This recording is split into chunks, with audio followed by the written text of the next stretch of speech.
Dokumen selanjutnya yang terjadi pada 23 Desember 2024, yaitu dokumen bukti pengeluaran kas yang dikeluarkan pada Starship April. Jadi di sini dokumen bukti pengeluaran kas yang dimana kas kita keluar yang dibayarkan kepada karyawan sejumlah 3 juta rupiah untuk pembayaran gaji karyawan. Berarti di sini kas kita berkurang karena membayar gaji karyawan. Jurnalnya yaitu kas payment journal. Kas payment journal ini jurnal kas pengeluaran.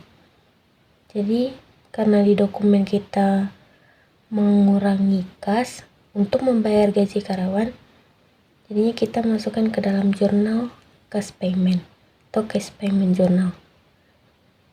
Yang pertama kita memasukkan dulu tanggalnya, yaitu tanggal 23 Desember 23 Desember, nomor dokumennya BKK 01.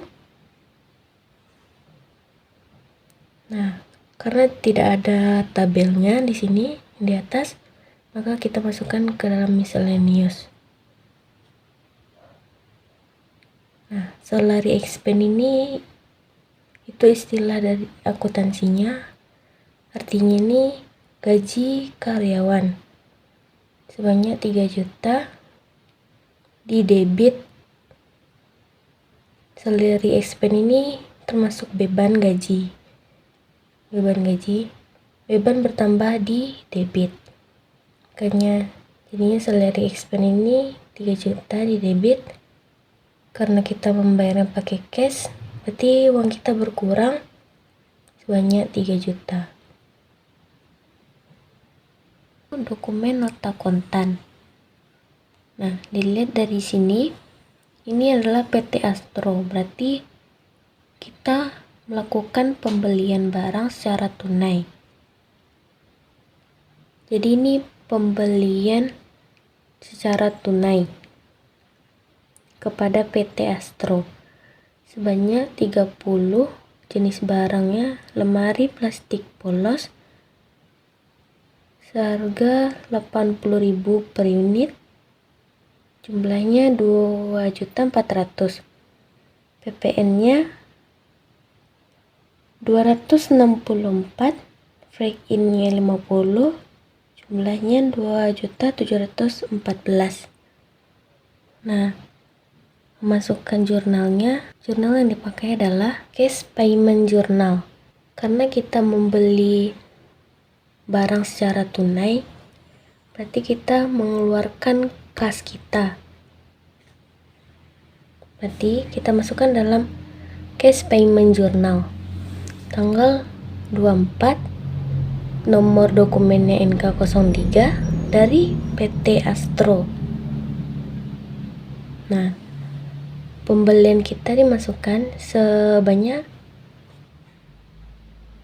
2.400.000, VAT ini 264, totalnya 2.664. Kenapa break in tidak dimasukkan? Karena break in sudah dimasukkan ke inventory card. Jadinya pas di jurnal dia tidak dimasukkan lagi, soalnya dia sudah dimasukkan ke dalam inventory card. Setelah kita menganalisa dokumen transaksi dan menginputnya ke dalam jurnal khusus, langkah selanjutnya yaitu membuat inventory card atau kartu persediaan. Kartu persediaan ini gunanya agar mempermudah kita mengetahui persediaan akhir kita di akhir periode. Nah, pada saat ini PT Starship April menggunakan inventory card dengan metode FIFO, first in, first out, yang artinya pertama masuk, pertama juga keluar, atau barang yang pertama masuk itu berarti dia juga yang pertama keluar. Ini inventory card lemari plastik polos. Nah, pada date ini kita isi sesuai dengan yang di dokumen, dan invoice-nya juga sesuai dengan nomor dokumen. Nah, pada description ini itu keterangan dari dokumen-dokumen ini pada tanggal ini. Nah, misalnya kayak balance, penjualan kredit, pembelian tunai, retur pembelian, nah gitu. Nah, pada kolom in ini, ketiga ini, in, nah artinya itu pembelian. Karena kita membeli barang, jadi barang itu kan masuk ke kita. Jadi ini untuk pembelian. Nah, out ini penjualan. Kita menjualkan barang, berarti dimana barang kita keluar dan ditandakan dengan out. Nah, ketiga ini. Yang ini in, berarti masuk. Out ini keluar, berarti penjualan. Dan balance ini tempat penjumlahan atau pengurangan dari penjualan. Contohnya pada tanggal 1 itu saldo awal sebesar 375 unit. Price-nya ini diambil harga beli ya, bukan harga jual, harga beli. Jumlahnya 30 juta.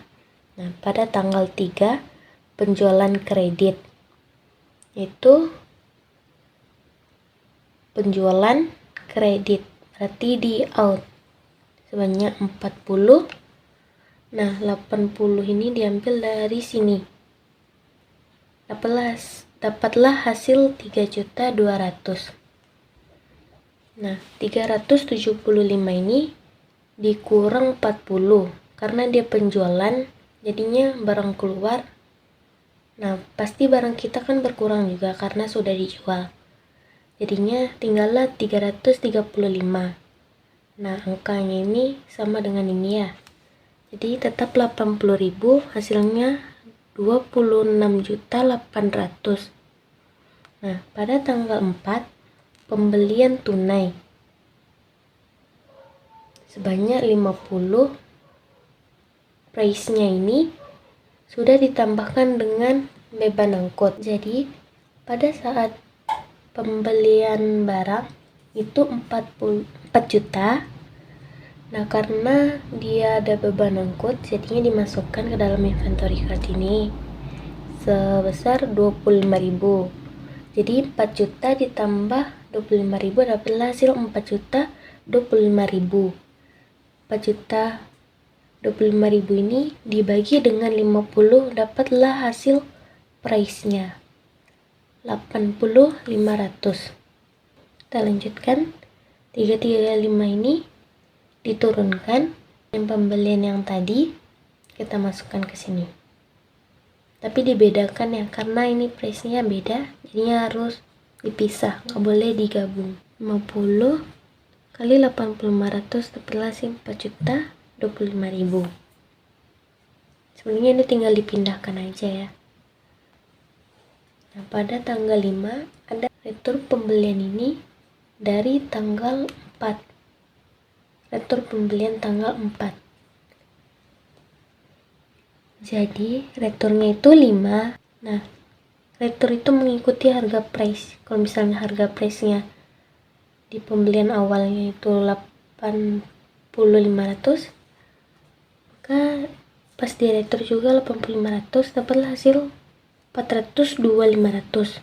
Karena dia retur atas pembelian tanggal 4 yang ini, jadi dia mempengaruhi yang ini,